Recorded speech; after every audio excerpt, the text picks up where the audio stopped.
coupistes mobilisent des forces aériennes pour contrer l'opération ECHO par une intervention. Le Niger, le Mali et le Burkina Faso ont envoyé des avions de guerre en soutien.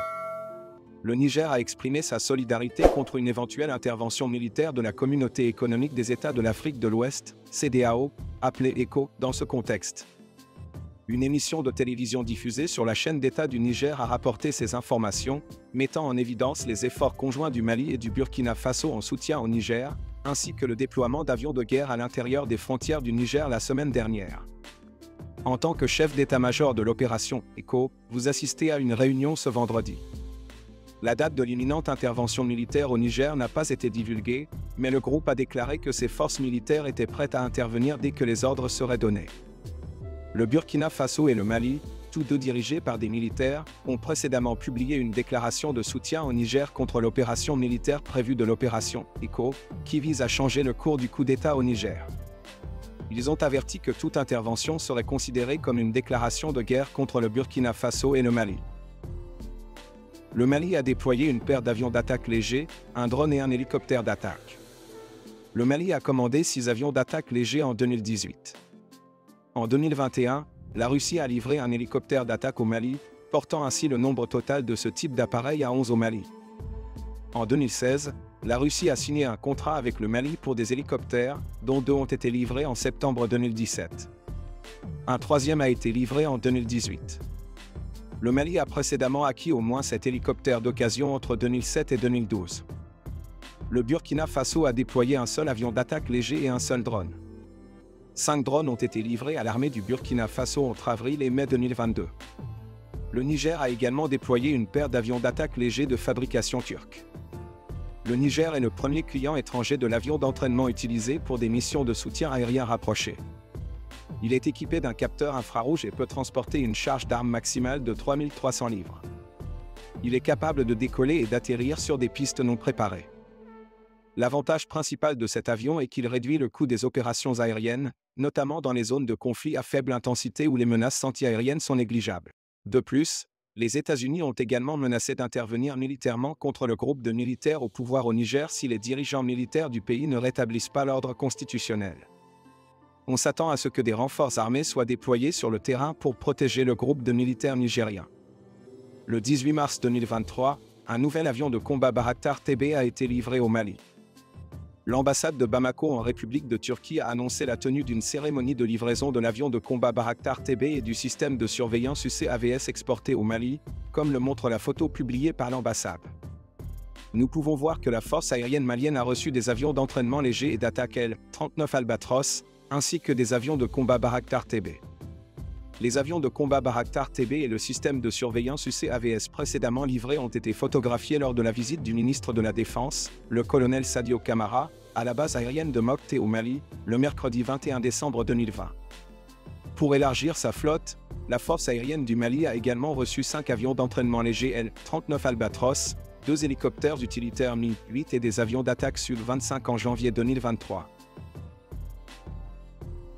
26 août 2023, la Communauté économique des États de l'Afrique de l'Ouest, CEDEAO, a prévu une intervention militaire pour rétablir le président nigérien renversé, dans le but de réinstaller le président élu démocratiquement de la République du Niger, Mohamed Bazoum. La CEDEAO a annoncé son intention d'utiliser la force militaire si les mesures diplomatiques échouent.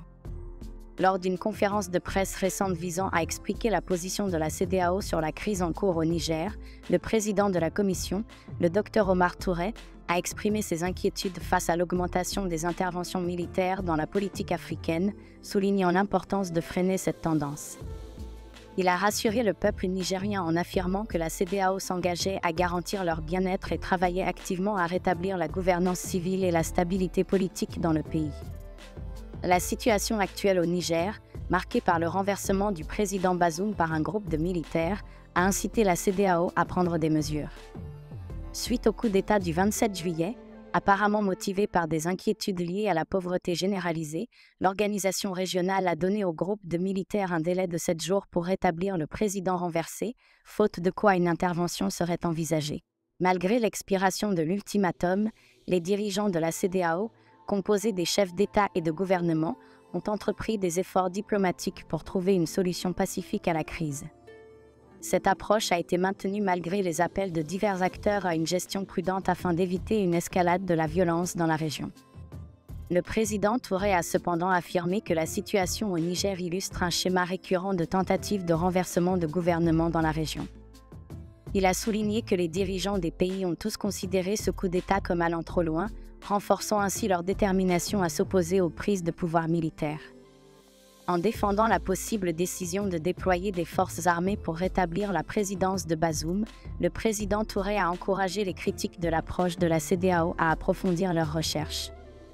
Il a regretté la mauvaise interprétation des intentions de la CEDEAO dans les médias, affirmant que les actions de l'organisation ont été faussement comprises comme une déclaration de guerre ou une invasion imminente.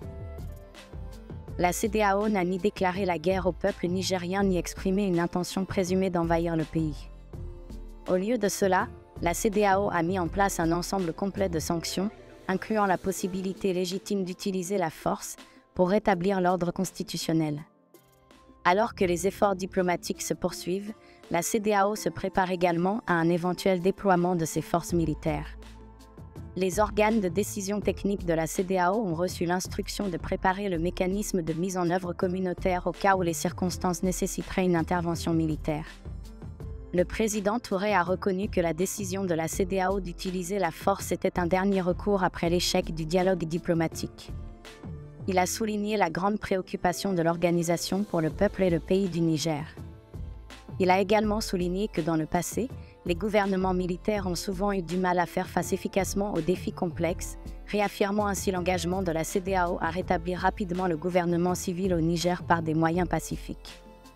L'organisation a l'intention d'utiliser tous les moyens à sa disposition pour atteindre cet objectif. Ce temps, le Niger a demandé aux ambassadeurs français et allemands de quitter le pays dans les 48 heures.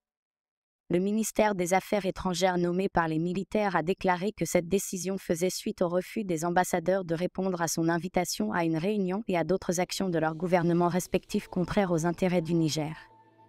La France a immédiatement rejeté l'ultimatum en affirmant qu'elle ne reconnaissait pas l'autorité des dirigeants militaires. Cette position non engageante de Paris survient alors que des centaines de manifestants ont organisé un rassemblement devant la base militaire française, menaçant de prendre d'assaut l'installation si les troupes ne quittaient pas le pays d'Afrique de l'Ouest dans un délai d'une semaine.